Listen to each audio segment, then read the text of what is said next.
परमाणु शक्ति से लैस हैं, अगर उनके बीच में फुल फ्लेजेड वॉर हुई तो मानवता के पास दूसरा मौका नहीं बचेगा। यकीन मानिए, भारत और पाकिस्तान के बीच फुल फ्लेजेड वॉर हुई और अगर ये वर्ल्ड वॉर 3 में तब्दील हुई तो फिर क्या परिस्थिति होगी। आपको बता दें कि फिर मंजर वो होगा जो सुनकर भी शायद आपको डरा दे। वर्ल्ड वॉर 1 और वर्ल्ड वॉर 2 से कहीं ज्यादा मौतें हुई। वर्ल्ड वॉर 1 में 1,60,00,000 लोगों की जान गई थी, अनगिनत बीमारियों में फंसे रहे।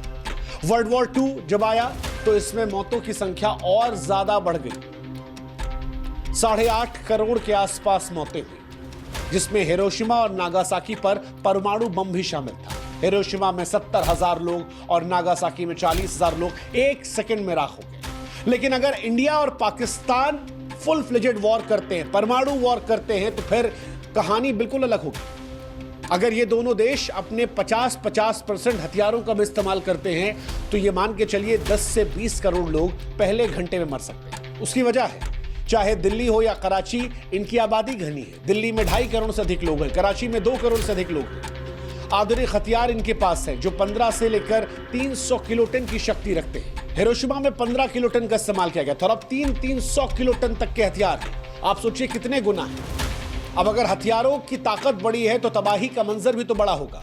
अगर 100 किलोटन का मान लीजिए बम कराची या फिर दिल्ली पर गिर जाता है तो यकीन मानिए 5 से 10 किलोमीटर तक सब कुछ मलबे में तब्दील हो जाएगा। 20 किलोमीटर तक लोग जलकर राख हो जाएंगे। 30 किलोमीटर तक इमारतें जो हैं वो पूरी तरह से ढह जाएंगी। लाखों मौतें मिनटों में हो जाएंगी।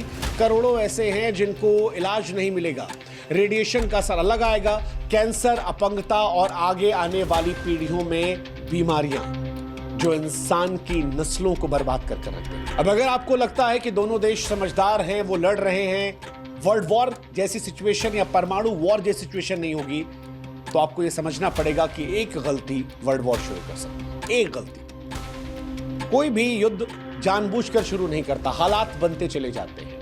एक मिसफायर, आज भारत और पाकिस्तान के बीच तनाव की तपती रेत पर एक ऐसी गलती, एक मिसाइल का गलत निशाना, एक साइबर हमला, एक आतंकी साजिश या खुफिया जानकारी की चूक न केवल दोनों देशों को बल्कि पूरी दुनिया को तीसरे विश्व युद्ध की भट्टी में झोंक सकती है।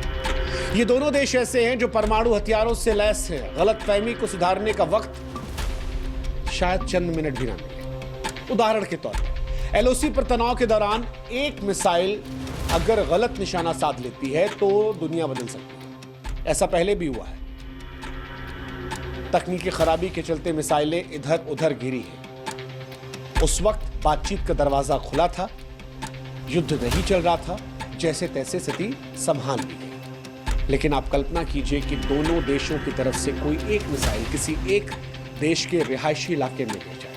अगला देश क्या करेगा? वो पलटवार करेगा, उससे बड़ा, उसके बाद अगला बड़ा वार। शायद इसी आवेश में कोई परमाणु शक्ति का इस्तेमाल कर ले। यह खतरनाक हो सकता है।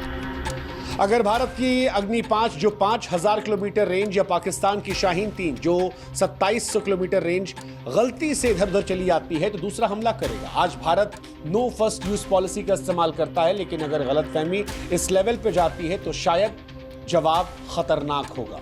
मिसाइलें हवा में होंगी। दिल्ली, मुंबई, कराची, इस्लामाबाद जैसे शहर मिनटों में मलबे में तब्दील हो सकते हैं। मौजूदा दौर में अगर कहीं कोई आतंकवाद हो जाता है तो यह भी विश्व युद्ध की तरफ धकेल सकता है। 2008 में मुंबई हमलों ने भारत को हिलाया था। 2019 के पुलवामा हमले ने बालाकोट हवाई हमले को जख्म दिया था। पहलगाम में जो कुछ हुआ उसके बाद भारत ने ऑपरेशन सिंदूर चला दिया। आप कल्पना कीजिए कि अगर कहीं कोई आतंकवादी हमला होता है तो उसका जवाब होगा। भारत सीधे सीधे से पाकिस्तान की साजिश मानेगा, जवाबी कार्रवाई होगी।